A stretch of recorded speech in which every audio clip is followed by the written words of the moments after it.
I'm going to be brief in starting off. I'm looking forward to your questions. I just want to run through 10 or so highlights of our citizenship, immigration, and passport reforms over the past 4 years since the last election. We are going into an election campaign soon, and so it's important to take stock of where we have come and what we have achieved together, because the benefits of these reforms really are relevant to every Canadian, to those who are permanent residents, to those who are new citizens, to those who've been here longer. And I'll start with reform to the asylum system. Think back 10 years ago, think back even 4 or 5 years ago, to the way our system was going. Very long lead times to hearings before the Immigration Review Board. Increasingly, large numbers of successful claimants, and claimants coming from safe, middle or high income countries. At one point we had 4 or 5 of the top source countries for asylum claimants to Canada were either members of the EU or Mexico, or other NAFTA partners. Even the United States was prominent at one time. After the reforms, much faster hearings, much better service, and a renewed focus on those from countries that are truly facing some of the worst circumstances in the world. Countries like Somalia, South Sudan, other conflict affected countries in Africa, and above all, Iraq, Syria, Pakistan, Afghanistan, where conflicts that we know all too well, because of the devastation of terrorism in the world today, are still producing large numbers of migrants and internally displaced people. Second point, refugee resettlement. In addition to being the most generous country in the world in terms of our asylum system, and we are recognized as such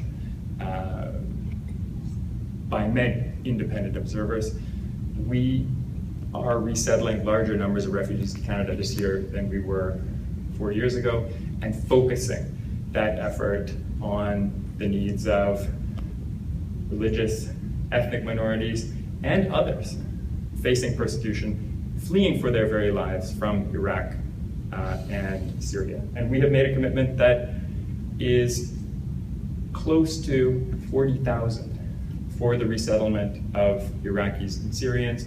More than half of that number has already been achieved, largely thanks to our very large-scale effort in Iraq.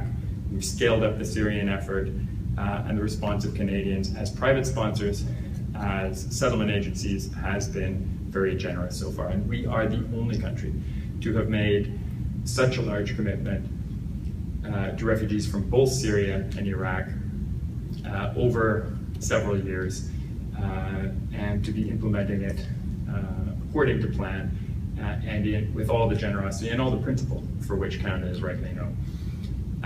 Thirdly, we have renewed our commitment to reuniting families.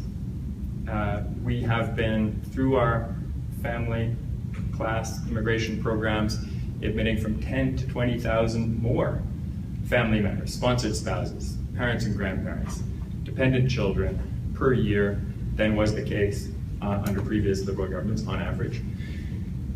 And with our action plan for faster family reunification, we've seen the numbers of parents and grandparents this year and in 2 previous years really move much higher. We will be close to admitting 75,000 parents and grandparents in only 3 years, in addition to a super visa, which has proven very popular. We just saw the 50,000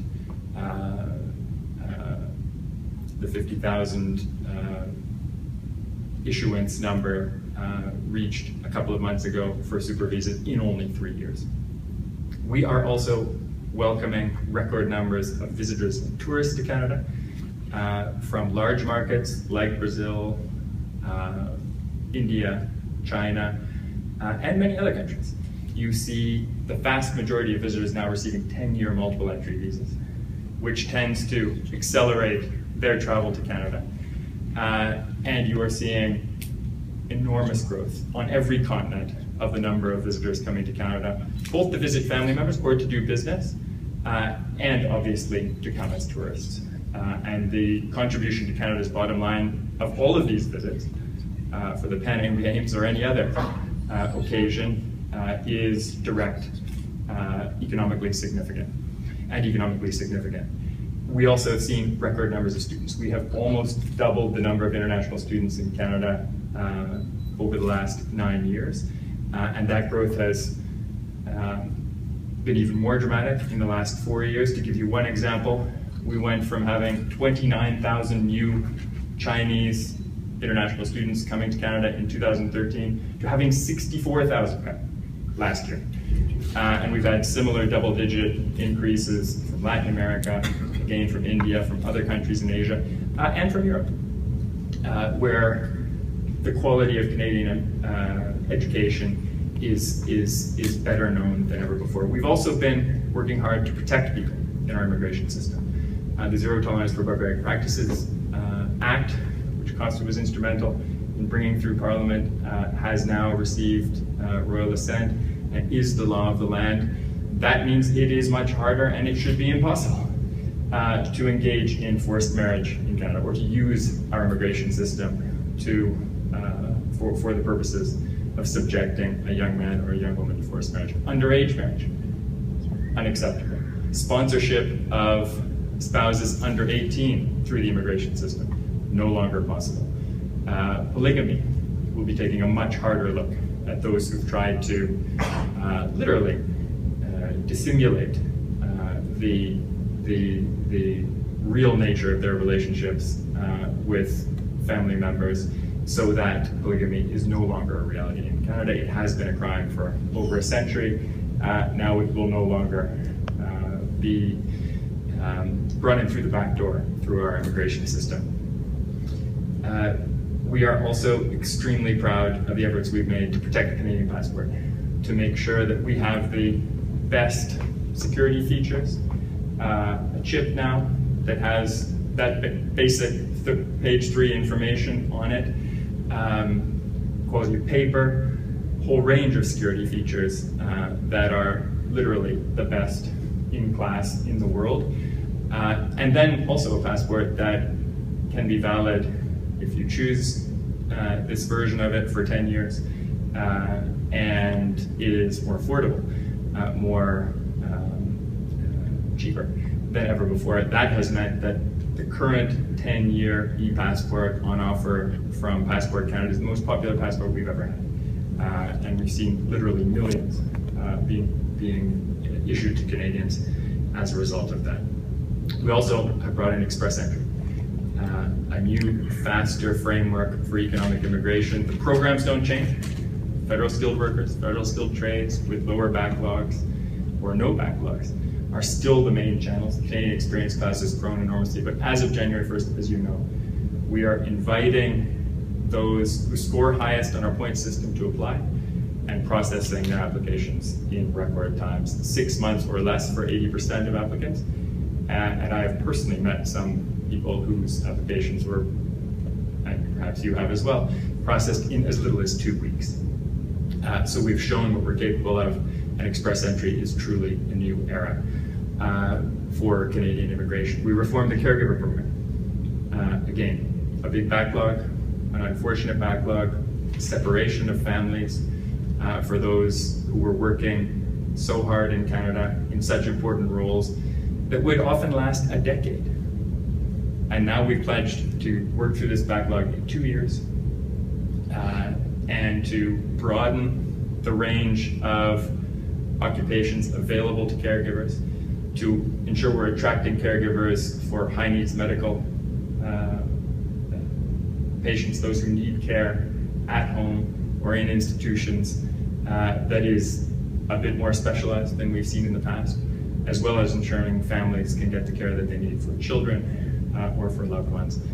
There are huge opportunities, unprecedented opportunities there now for caregivers, and the weight separation from family is going going down from up to 10 years to 3 years, because after 2 years of working in a temporary capacity, we will be processing caregivers at the same pace as we were processing applications under Express Entry in 6 months or less. Finally, to close off, I would be remiss not to mention citizenship and all of the pride that Canadians rightly take in being Canadian, in being able to vote, in having that passport.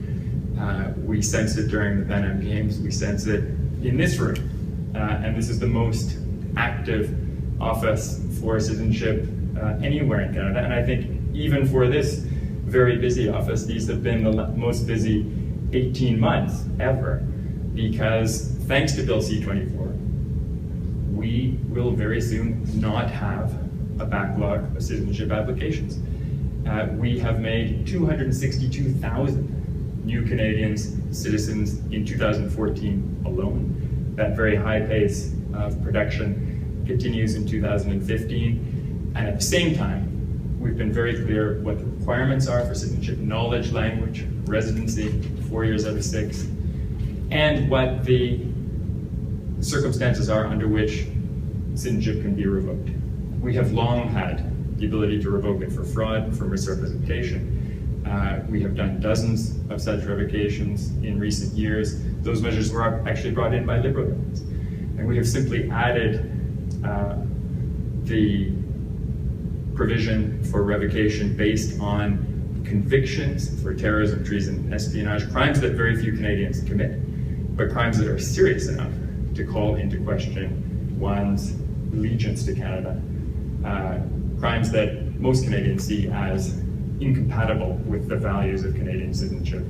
And that measure, as everything we've tried to do, is there both to show how generous we are. There is no country in the world that naturalizes, that offers citizenship to so many immigrants.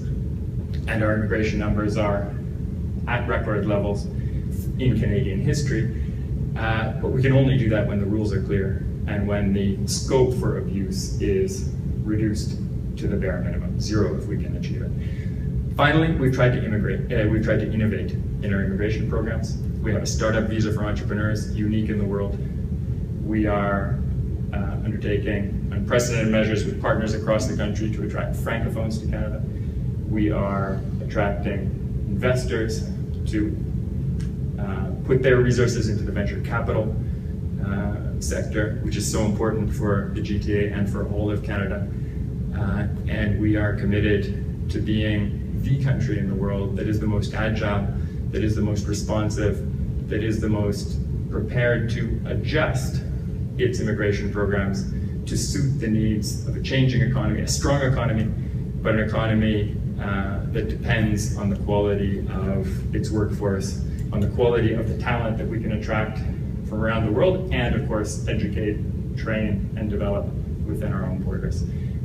So this, I think, has been an area of strength for the Government of Canada under Prime Minister Stephen Harper over 9 years, particularly over the last 4 years, when we've been able to move forward with such an ambitious reform agenda. We look forward to working on it more with you down the road, but in the meantime, I'm open to your questions. Thank you.